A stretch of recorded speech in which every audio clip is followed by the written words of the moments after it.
Ya, bismillahirrahmanirrahim. Assalamualaikum warahmatullahi wabarakatuh. Saudaraku pemirsa MTA TV dimanapun Anda berada, apa kabar? Mudah-mudahan semua hari ini selalu dalam keadaan sehat walafiat, penuh barokah dalam lindungan Allah, dan juga dalam keadaan yang selalu berbahagia ya. Dan senang sekali hari ini saya Sekar Pangesti insya Allah akan menemani Anda selama 1 jam ke depan dalam program yang menyajikan informasi tentang kesehatan dan juga gizi. Apalagi kalau bukan di Sehati Sehat Bergizi. Iya, baik pemirsa ya, cuaca panas ini yang terjadi di sejumlah daerah di Indonesia terasa sangat menyengat. Dan cuaca panas ini tentunya bisa berdampak buruk bagi kesehatan, seperti dehidrasi sampai juga mungkin hilang kesadaran. Nah, ini berarti membuat daya tahan tubuh menurun. Alhasil tubuh akan rentan sakit atau mengalami masalah kesehatan.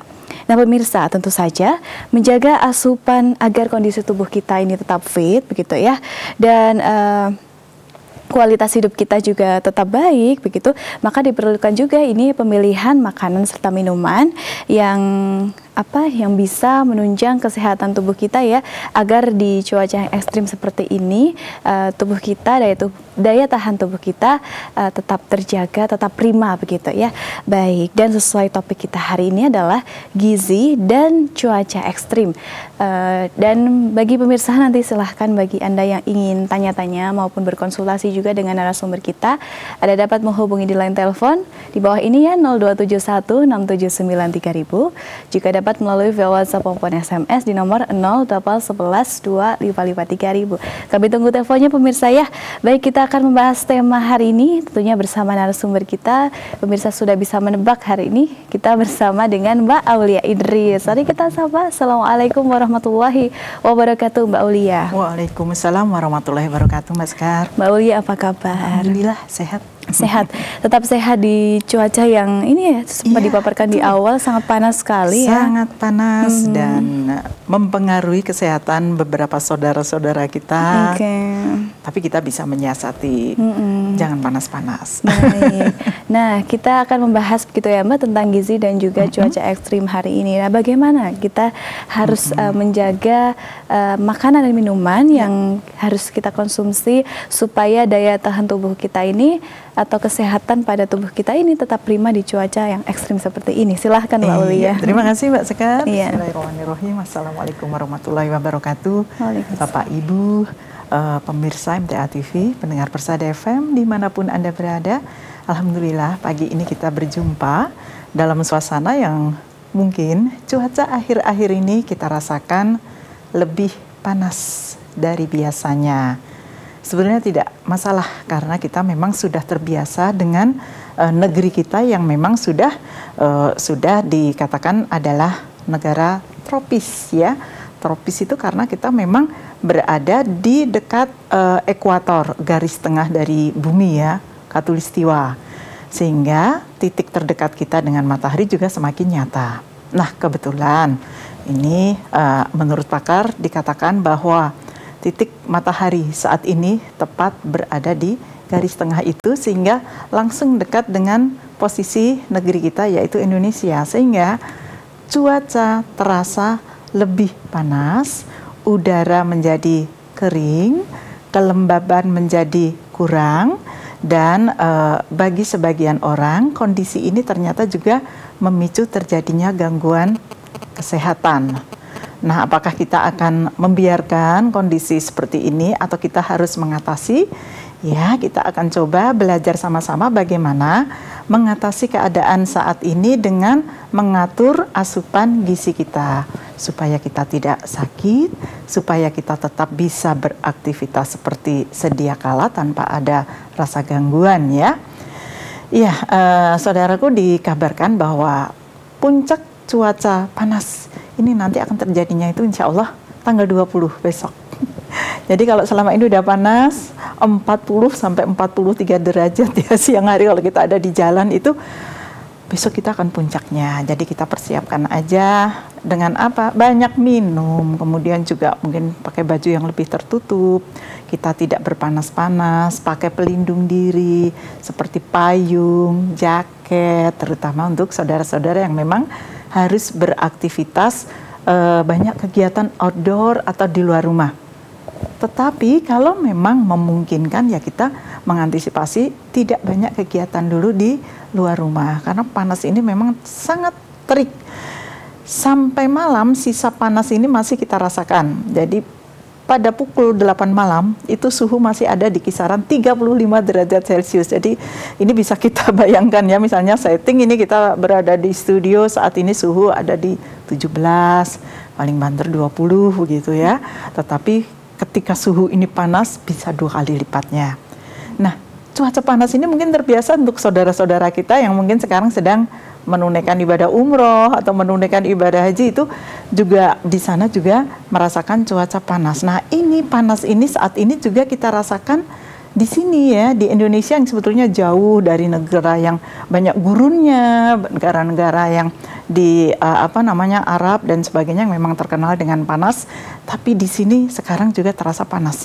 Bahkan mungkin untuk saudara-saudaraku yang tinggal di pegunungan, panasnya juga terasa kan ya. Jadi terlihat dari rumput yang kian meranggas, kemudian memicu terjadinya kebakaran di mana-mana ya.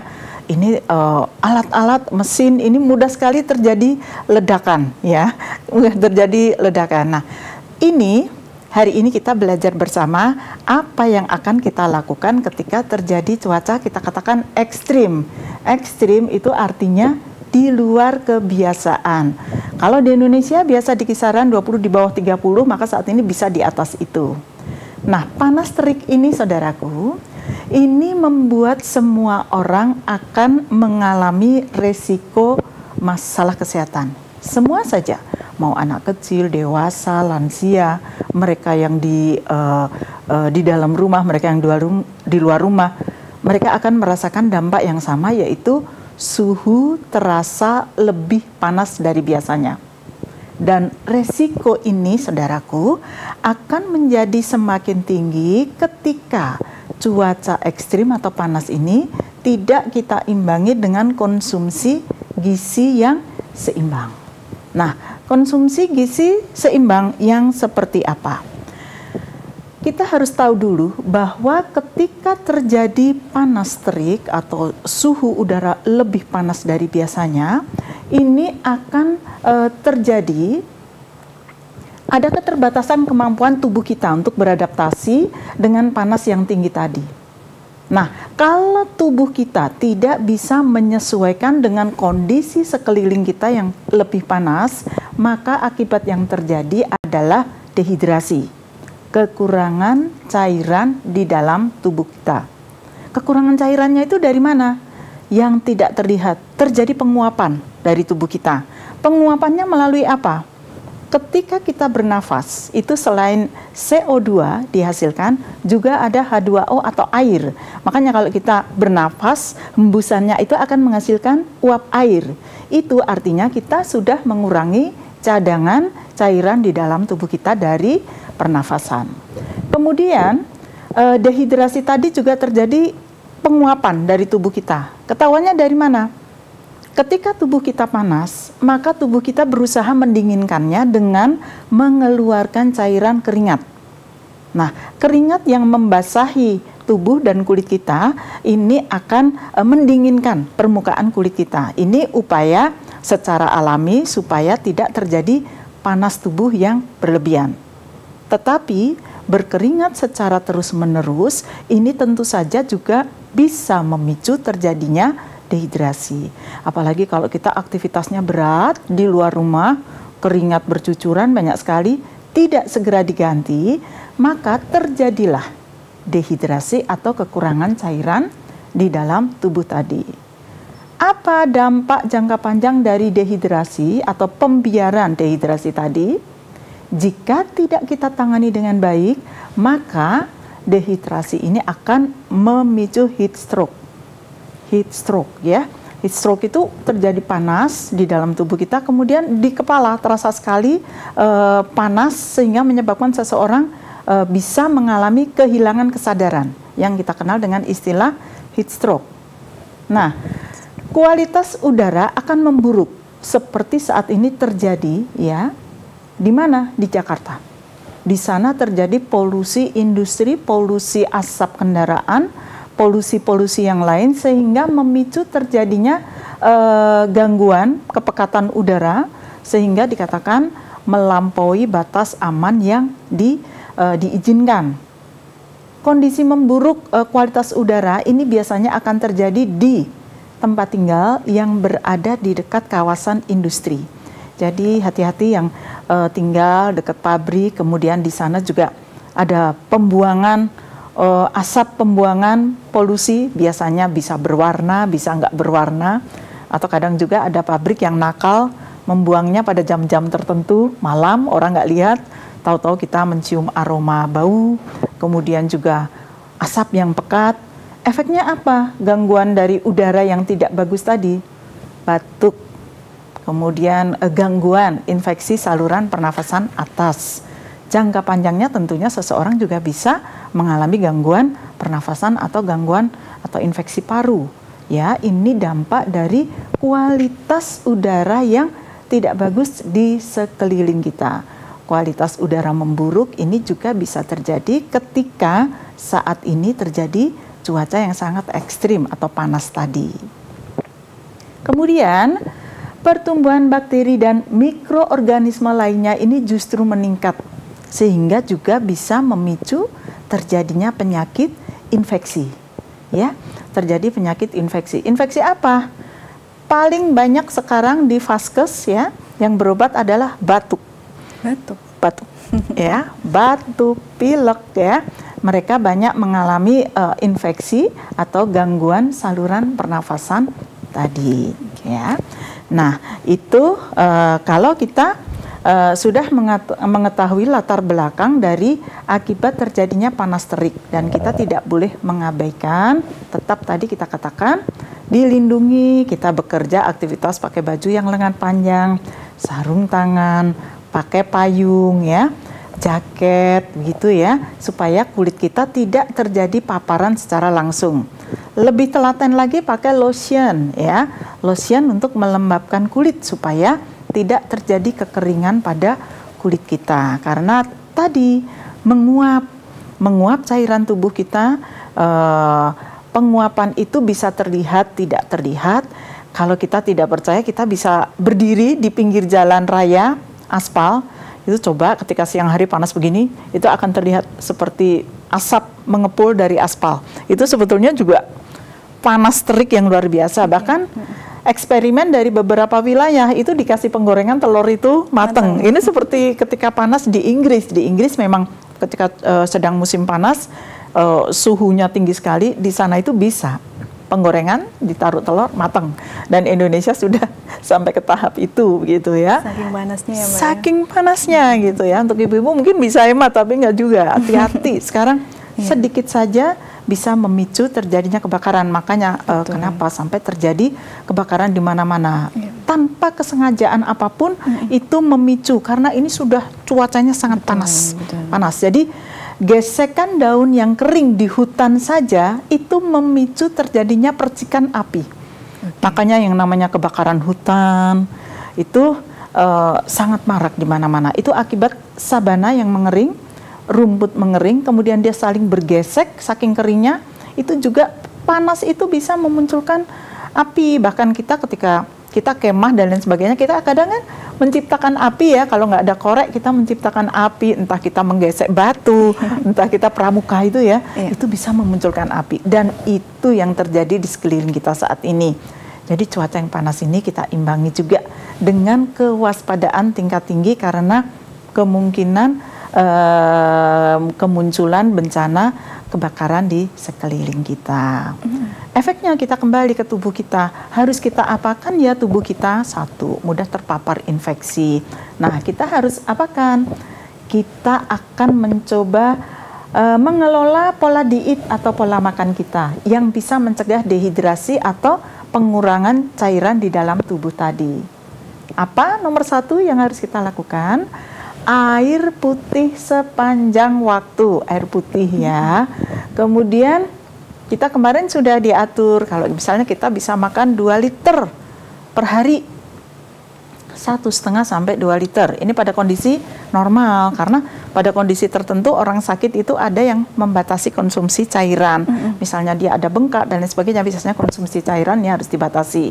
Nah, ini saya katakan untuk orang yang normal, maka cairan kita cukupkan dengan cara apa? Manajemen yang bagus.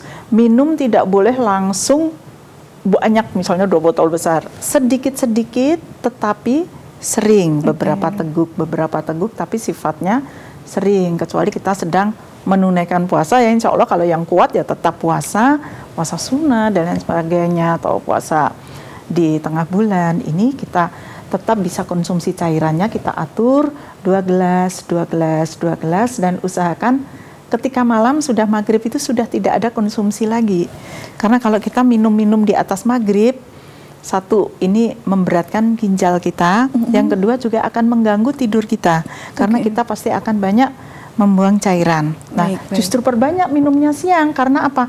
Ini terik ini sudah terjadi mulai jam 7 pagi kalau kita rasakan di sekitar kita sudah mulai panas. Iya, sudah mulai panas. Jadi kita harus imbangi dengan konsumsi sejak pagi. Air suhu dingin ketika suhu tubuh meningkat, boleh minum air dingin, apa misalnya tambahkan es, jangan terlalu banyak tapi jangan terlalu sering. Ini ketika suhu sudah mulai meningkat, ya. Kalau kita tambah suasana pas panas begini, kita minumnya panas, nanti kita makin berat, ya, panas begitu ya. Oh, tapi nanti sembuh, dia bilang sembuh ininya ya, sembuh batuknya. Tapi tubuh kita perlu pendinginan. Jadi ibarat mesin, ini sedang panas-panasnya, cooling down tapi sedikit. Jadi jangan terlalu banyak es.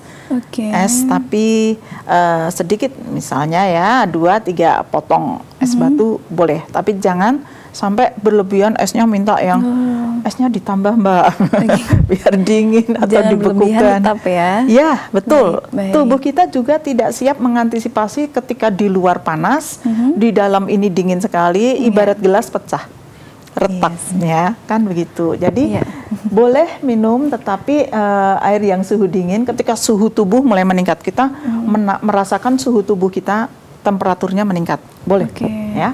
Cairan isotonik boleh. Ini untuk tubuh yang saat berkeringat, karena keringat itu tidak murni yang keluar adalah air. Di antara keringat itu kan nanti lama-lama terasa kasar ya. Bersama keringat itu sebetulnya ada garam. Makanya keringat itu ada asin yang kita bilang. Itu tubuh kita, mineral kita terbawa keluar bersama keringat tadi. Jadi kenapa isotonik? Isotonik itu ada penambahan senyawa-senyawa tadi yang fungsinya adalah untuk menggantikan mineral yang terbuang bersama keringat. Atau kalau enggak ya cukup air kelapa, bagus. Air kelapa itu juga isotonik alami dari Allah yang tidak perlu ditambah apapun, itu sudah sangat membantu. Ya malah menguntungkan ya kalau rumahnya punya pohon kelapa, ini silahkan yang mau panen. Cairan isotonik ketika suhu tubuh meningkat, kita juga berkeringat, kita juga bisa mengkonsumsi buah yang mengandung kadar air tinggi. Contoh semangka, 98% kandungannya itu adalah air. Jadi semangka itu bagus, seger ya. Kemudian buah lagi, bisa belewah, belimbing, pepaya, pir, buah lagi yang banyak airnya, mungkin kita bisa pakai sirsak ya, di sekeliling kita aja yang bisa kita budidayakan sendiri. Atau kalaupun mau beli, banyak sekarang lagi di diskon buah banyak ya, yang banyak airnya, jambu air mungkin ya, ini bisa. Mangga yang saat ini juga sedang banyak berbuah, ini juga bisa mengatasi kekurangan cairan di dalam tubuh. Nah, ada juga sayur dengan kuah yang banyak, bisa bikin sop, bisa sayur asem, ya. Kita perbanyak makan yang mengandung banyak kuah, ya. Lodeh bisa, tapi usahakan santan jangan terlalu banyak. Itu berkuah banyak, tetap seger bener ya. Sop ya boleh, ini sayur asem yang berbanyak kuah, atau kita konsumsi banyak lalapan, labu siam yang dikukus dan lain sebagainya. Ini juga menambah asupan cairan tubuh kita. Baik Mbak Aulia, tadi kan sempat disampaikan Mbak Aulia tentang cairan isotonik gitu ya. Itu kan biasanya dalam bentuk kemasan banyak ya.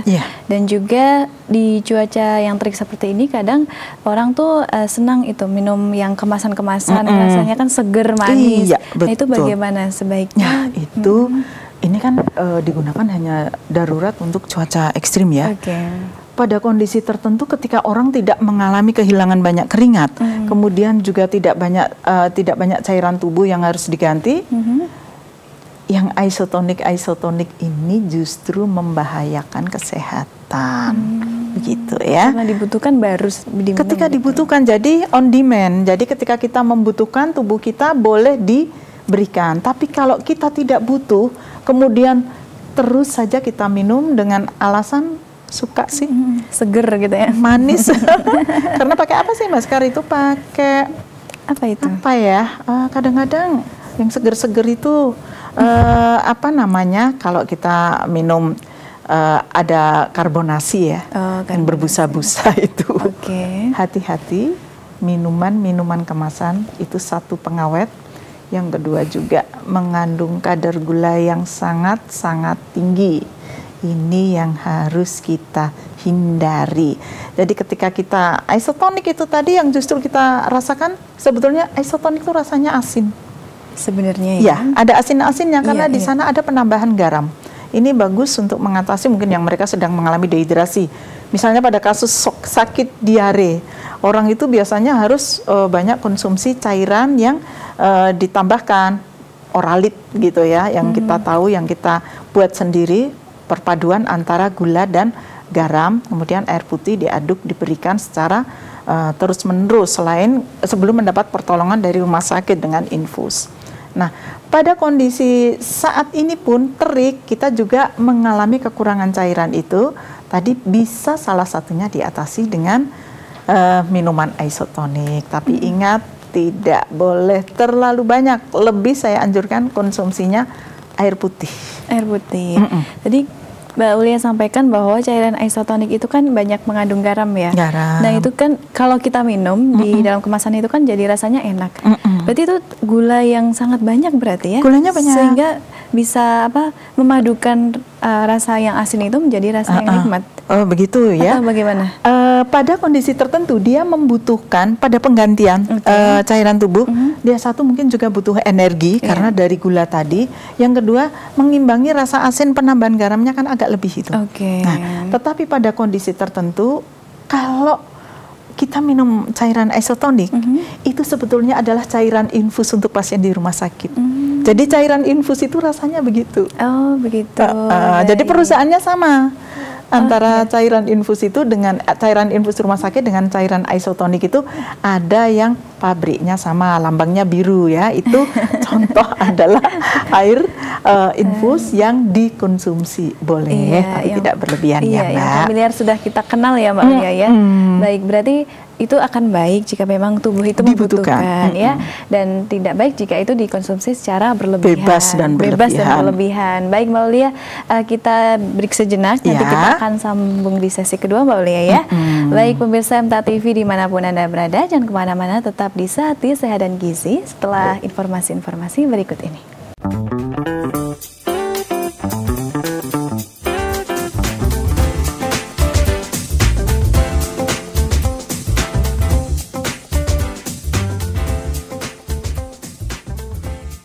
Ya baik saudaraku pemirsa MTA TV dimanapun Anda berada, terima kasih ya masih bersama kami di Sehati Sehat dan Gizi, tentunya hari ini bersama dengan Mbak Aulia Idris.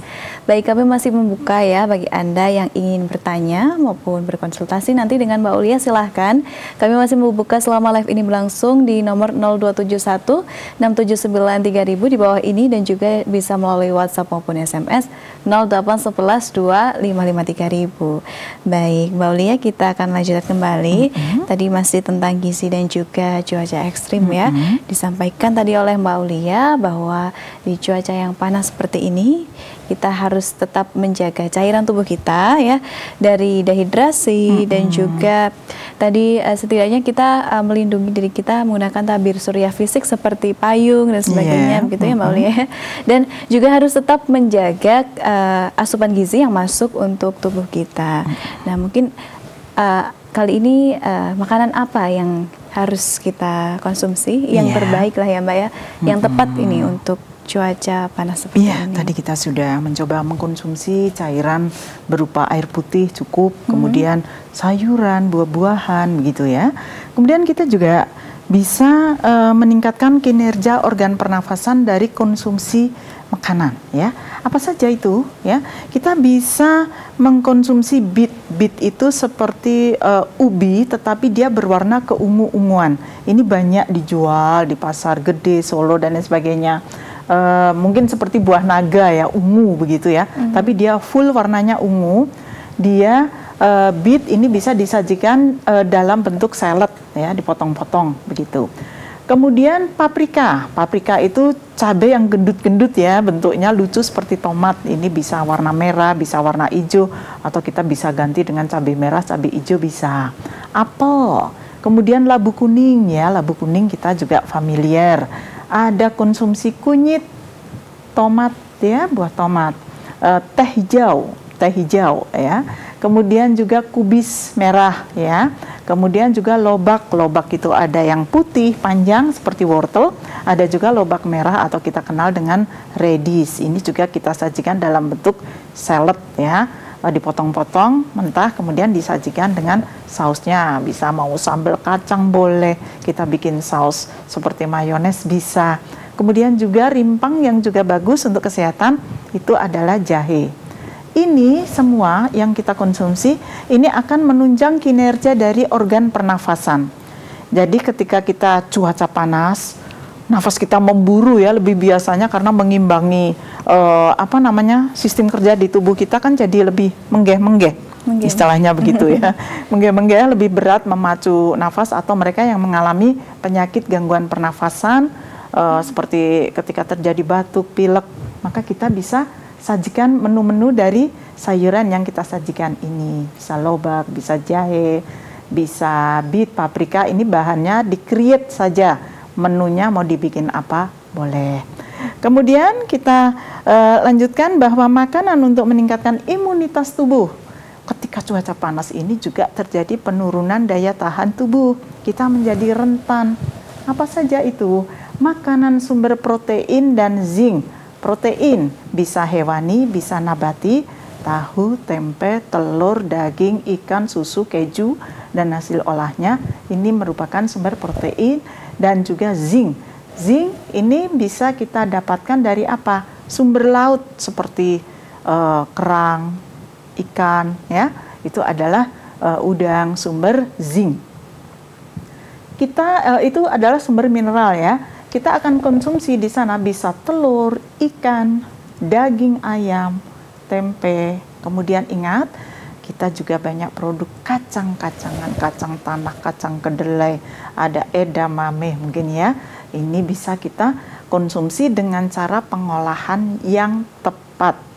Kemudian sayur usahakan yang berwarna-warni, bisa merah, orange, hijau. Semakin pekat itu semakin bagus. Kadar klorofilnya, kadar vitamin A-nya ini semakin bagus.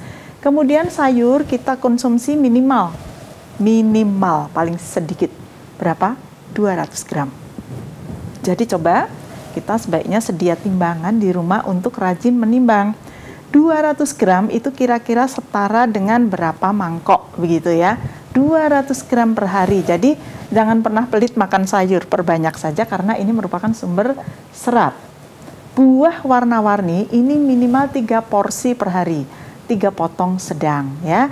Mungkin 300 gram misalnya kita pepaya sehari 3 potong, atau bisa juga jeruk 1 porsi ya. Tapi kalau sekarang misalnya jeruknya jeruk yang kecil-kecil, jeruk santang begitu ya, itu kita bisa 4 atau 3, 5. Ini jeruk santang juga ada yang agak gede, ada yang kecil banget, jadi memang relatif. Kita perkirakan 1 porsi buah 100 sampai 150 gram. Boleh pisang? Boleh. Pisang itu juga bagus. Kita konsumsi 1 potong, tapi ada yang pisangnya kadang gede banget ya, pisang Ambon yang bagus itu bisa kita bagi 2. Kemudian makanan minuman probiotik yang rendah gula. Nah, ini bisa dari aneka susu ya, olahan susu, yogurt, itu yang tidak manis lebih dianjurkan. Ini adalah sebagai makanan penunjang imunitas tubuh. Insya Allah dengan konsumsi ini tubuh kita juga akan menjadi lebih fit. Jadi menghadapi cuaca yang ekstrim, insya Allah tubuh kita juga menjadi lebih siap untuk bisa mengantisipasi. Tandanya apa? Tidak jatuh sakit, tidak mudah sakit. Cuaca di sekeliling kita, aduh semuanya banyak yang sakit di sekeliling kita. Kita juga nggak ketularan, nggak mudah. Dari apa? Banyak konsumsi jus buah, vitamin C, sari jeruk, air lemon, boleh itu ya. Oke, baik. Tapi Mbak Aulia kan tadi disampaikan bahwa ketika cuaca panas ini tidak apa-apa justru minum es gitu ya. Tapi kalau esnya es teh, ini kandungannya bagaimana Mbak Aulia? Iya, teh tawar boleh lah. Kalau teh tawar boleh ya. Yang bahaya begini, pada suhu dingin kita butuh gula lebih banyak daripada kondisi normal. Percaya tidak? Ketika suhu dingin itu mati rasa lidah kita, dan kepekaan untuk bisa menerima rasa manis itu butuh konsentrasi tingkat tinggi. Kalau di suhu dingin? Iya, jadi otomatis gulanya harus jadi lebih banyak. Beda ketika kita suhu hangat, hangat atau panas itu lebih dianjurkan minum teh tawar boleh. Kalau teh tawar boleh, pakai gula dibatasi. Kita sehari nggak lebih dari 2 sendok makan, ya udah. Ya gitu aja, jadi kita aman. Kata nanti kan takutnya dari minumnya sudah ditambah gula, terus kita konsumsinya nanti bikinnya esnya es cola, wah masih kepengen es cola. Kemudian kita di dalam cola itu ada ubinya, ada pisangnya, itu nanti kita takut over karbohidratnya. Jadi ini yang kita takutkan, kelebihan asupan karbohidrat. Karbohidrat yang paling mudah, paling sering didapat adalah dari gula. Makanan manis yang pakai gula atau bahkan makanan tanpa gula pun mengandung karbohidrat tinggi. Contoh nasi, ubi. Jadi saya kan nggak makan nasi tapi makan ubi kan. Nah, sama saja ya? Sama. Jadi kalau gini, anak saya tadi belum makan, kan tadi udah makan mie. Ya tapi belum makan nasi, ya itu sama juga bohong. Ya? Double benar. Jadi yang namanya karbohidrat, kalau nggak makan nasi, silahkan diganti dengan mie. Boleh diganti dengan bihun, bukan dan ya, diganti ya. Bukan mie dengan bihun, dengan roti, dengan nasi, tidak. Nasi boleh diganti dengan bihun, boleh diganti dengan roti, boleh diganti dengan ubi atau singkong, boleh diganti dengan telo, boleh diganti dengan ganyong, bisa diganti dengan sagu, bisa diganti juga dengan jagung, roti, gandum dan sebagainya. Itu semua adalah sumber gula, sumber karbohidrat. Baik, berarti tadi bukan misalnya mie dan nasi, bukan ya, tapi mie atau nasi. Takut kelebihan, kebanyakan gitu ya. Orang udah seneng banget makan nasi pakai mie itu. Iya, baik. Biar kenyang gitu. Coba kita ke karbo ya Mbak, saya penasaran ini. Kalau di karbohidrat kita memang terbiasa makan nasi putih, itu apakah boleh sih sebenarnya? Apakah baik? Nah kalau baik itu sebenarnya porsinya seharusnya bagaimana? Iya, kita sebetulnya kalau makan semuanya baik, insya Allah Allah ciptakan semua itu menjadi baik untuk manusia dan menjadi tidak baik jika berlebihan. Kita makan standar porsi sehari adalah 300 gram dalam bentuk nasi, bukan beras. Nasi beras, jadi nasi sama beras itu beda. Nasi itu kita ukurannya adalah 1 gelas belimbing, 1 gelas air mineral, itu beratnya sekitar 200 gram. Sudah, itu hasilnya berapa? Lebih dari 170 kalori. Nasinya aja, nasinya aja. Kemudian kita nanti masih makan, kan nggak mungkin makan nasi aja. Di sana pasti ada telur. Telur itu 1 butir kalau misalnya digoreng itu menghasilkan 120 sampai 130 kalori. Di sana masih ada tempe, misalnya 1 potong, ya 1 potong itu misalnya kita potong menjadi 25 gram atau 50 gram. Jadi patokannya 1 potong sedang. Telur 1 butir itu beratnya sekitar 50 gram. Pada grade AA itu bisa mencapai 60 sampai 70 gram. Kalau telur ayam kampung itu kecil, sekitar 40 gram. Telur bebek gede gitu ya. Jadi beda ukuran nanti kalorinya juga akan beda. Lauknya apa lagi? Oh iya, masih mau pakai ini nanti. Tahu sudah, tempe sudah. Nah, tahunya sama tempenya ini digoreng apa dibacem? Kalau dibacem otomatis ada tambahan gula. Nah, si bacem ini tadi digoreng apa tidak? Ketika dia digoreng, ada tambahan kalori lagi dari minyak. Jadi memang harus cermat ya. Mau aman, dikukus, diungkep. Rasanya beda. Lemak itu pasti gurih, dan gurih itu bikin kita ketagihan. Sementara kalau yang dikukus itu rasa gurihnya akan berkurang, tetapi akan lebih aman bagi kesehatan kita, karena hati-hati, lemak yang kita konsumsi itu biasanya akan mengandung tinggi trigliserid, lemak yang jahat ya. Biar tahu gimana? Cek kontrol darah secara rutin ke laboratorium, Bapak Ibu. Selain kadar gula, kita juga cek kadar asam urat, cek juga kadar lemak ya, kolesterolnya. Nanti kita cek ini murah tiga jenis tadi, kalau hasilnya normal kita artinya sudah aman. Tapi kalau tidak aman maka kita akan segera berobat ya. Itu kita cek dulu, kita merasa udah, jangan ngobati sendiri. Terus oh iya ini tinggi, tahu kan biasanya itu kan juga hasilnya orang pada tahu, oh gulanya sudah di atas sekian, oh ininya di atas sekian. Jangan berobat sendiri, tanyakan kepada ahlinya yaitu dokter. Nanti dokter yang akan memberikan advice masalah kesehatan kita. Jika tidak ada faktor resiko di dalam tubuh kita, maka cek kesehatan berkala atau cek darah tadi bisa kita lakukan 6 bulan sekali sampai 1 tahun sekali. Tetapi jika kita ada prevalensi sakit, maka kita bisa mengecek lebih sering. Ada yang sakitnya tertentu, ceknya tiap bulan. Berarti rutin melakukan medical check up ini ya? Iya, yang 3 aja. Kalau medical itu tadi nanti takutnya hampir secara umum ya, secara general nanti mahal dan lain sebagainya. Ini aja dulu 3, murah gitu ya. Asam urat, gula darah, sama lemak darah. Udah ini 3 dulu, nggak usah takut, nggak sakit, ya Allah nggak sakit bener gitu ya. Itu hanya bisa dari jari aja. Tapi kalau bisa cek darah yang tadi medical check up, kita bisa cek semuanya. Itu juga lebih bagus lagi karena akan ketahuan semuanya. Kalau tahu itu kok saya malah seneng ya gitu ya. Saya suka penasaran, nanti apa ya, ada masalah apa begitu kan. Tapi kalau nggak ada, oh ternyata hasilnya turun, seneng banget. Itu motivasi kita. Jadi justru mengukur kesehatan kita itu dengan cara banyak periksa. Periksa ada yang dijamin BPJS, tapi ada juga yang harus periksa sendiri. Tetapi ini adalah investasi jangka panjang. Jangan pernah berhitung dengan kesehatan kita. Kalau sudah terlanjur ketahuan parah, itu berat. Pengobatannya lebih lama, lebih sulit, lebih mahal. Tapi kalau ketahuan dari awal, insya Allah juga akan menjadi lebih mudah. Nah ini hati-hati ketika cuaca juga panas begini, banyak risiko terjadi pengentalan darah ya. Oh begitu? Ya, penguapan. Ketika menguap apa yang terjadi? Darah kita jadi kental. Kental itu tadi pada kondisi tertentu memicu heat stroke. Semakin panas kita juga bisa pada kondisi tertentu seseorang yang tidak tahan. Ketika cairan semakin sedikit, padatannya banyak, itu apa yang terjadi? Makin kental. Konsentrasi tinggi ya. Jadi peluang kambuhnya hipertensi lebih tinggi. Yang mengandung gula darahnya tinggi makin pekat. Jadi usahakan darah kita selalu encer ya Bapak Ibu.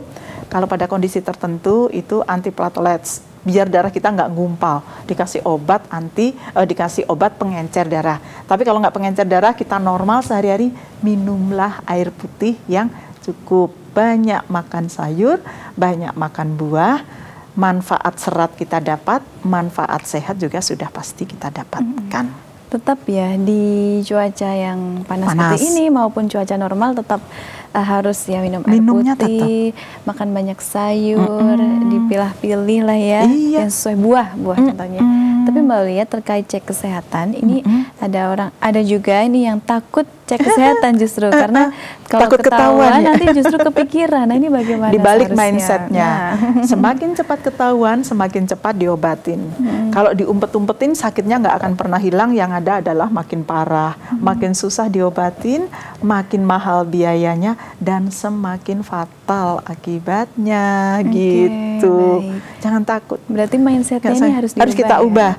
Saya harus sehat, ya. Saya masih ingin hidup 1000 tahun lagi, misalnya. Saya masih ingin sekolah lagi, saya masih ingin itu dan ini.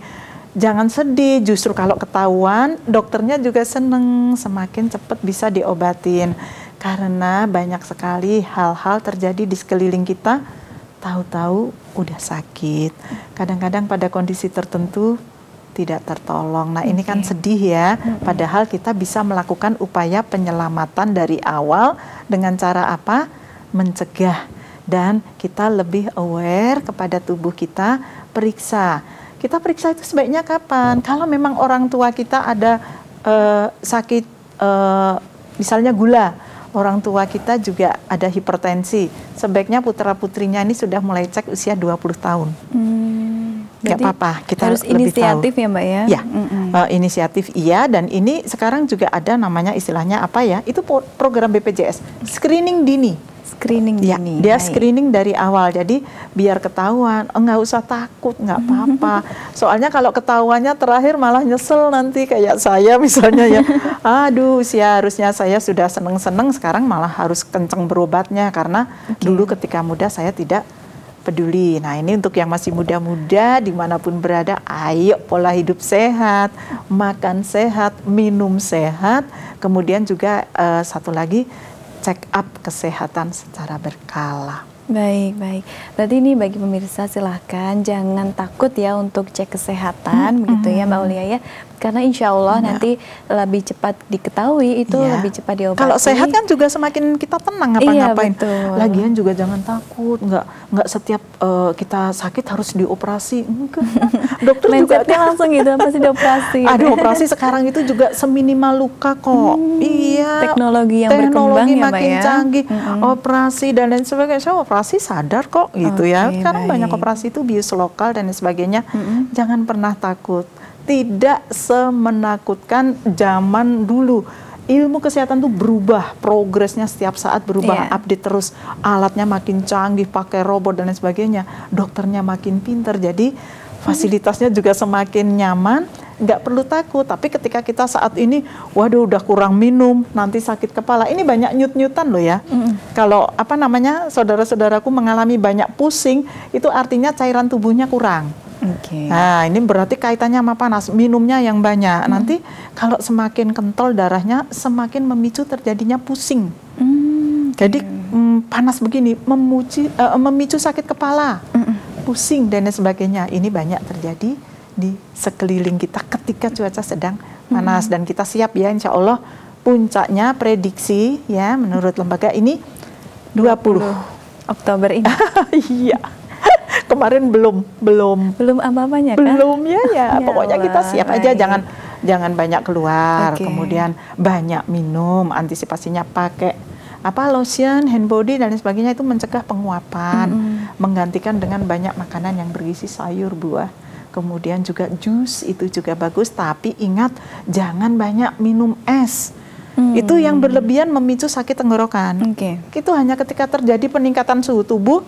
Misalnya orang panas ya, badannya jadi naik menjadi 37, itu didinginkannya dengan es, kompresnya juga dengan es. Ketika suhu naik, ini darurat. Tapi kalau kita nggak sedang terjadi kedaruratan dalam tubuh kita tetap bisa konsumsi seperti biasanya. Ingat, jangan berlebihan. Dingin-dingin itu tidak dianjurkan. Baik, selain dari segi makanan ya Mbak Aulia ya, tadi minuman, ini juga melindungi kulit juga ya? Iya, betul. Selain pakai mungkin pelembab, lotion, itu kalau di wajah ini kan juga sangat rentan ya, berarti pakai tabir surya begitu ya, sunscreen. Sudah pakai SPF. Dan usaha lainnya, usaha fisik mungkin bisa pakai payung ya kalau mau keluar rumah. Masker, cadar, itu sangat bagus karena mengurangi kontak kulit kita secara langsung dengan paparan sinar matahari. Meskipun kalau misalnya di mobil ini kan, misalnya di mobil itu kan kita duduknya dekat kaca, itu kan biasanya tetap panas, terpapar. membias. Itu ya, tapi kan setidaknya itu ada kacanya ya, iya. ada pelindungnya. Tapi kaca itu memantulkan panas. Gitu. Seolah-olah aspal memantulkan panas, kaca itu makanya pakai tabir. Oke. Iya, kita pakai kacanya ada pelindung, ada batas ribbon, batas ininya yang dibolehkan sama polisi, nggak terlalu gelap juga. Itu sebenarnya juga melindungi supaya di dalam kabin itu tidak terlalu panas. Oke, baik. Mungkin begitu Mbak Aulia ya. Tadi sudah diingatkan oleh Mbak Aulia, ini di tanggal 20 Oktober ini cuaca panas. Prediksinya ya, insya Allah mudah-mudahan kita lebih siap, lebih lebih tidak merasakan yang kemarin. Ya kemarin sudah kita banyak minum buah, besok lebih banyak lagi. Oke, baik, lebih banyak lagi. Iya, kita semua ingin selalu sehat apapun cuacanya, begitu Mbak Aulia ya, siap menghadapi teriknya matahari. Ya, tapi juga kita siap. Sebentar lagi musim hujan juga sudah mulai tiba. Ini akan ada perubahan cuaca. Pada kondisi ini banyak yang sakit, kita konsumsi banyak vitamin C juga. Oke, baik. Insya Allah siap laksanakan Mbak Aulia. Semangat loh ya semuanya yang ada di lapangan, nanti insya Allah bisa lebih sehat dan lebih semangat. Baik Mbak Aulia, tidak terasa pembahasan kita mungkin cukup sampai di sini dulu. Terima kasih banyak Mbak Aulia. Mudah-mudahan menjadi amal panjenengan. Dan insya Allah pasti bermanfaat informasi ini bagi pemirsa di rumah. Begitu. Selamat bertugas kembali Mbak Aulia. Assalamualaikum warahmatullahi wabarakatuh. Waalaikumsalam warahmatullahi wabarakatuh. Ya baik saudaraku pemirsa MTA TV dimanapun Anda berada, terima kasih banyak ya telah menyaksikan Sehati Sehat Bergizi. Saya Sekar Pangesti mewakili seluruh kru yang bertugas pamit undur diri. Wassalamualaikum warahmatullahi wabarakatuh.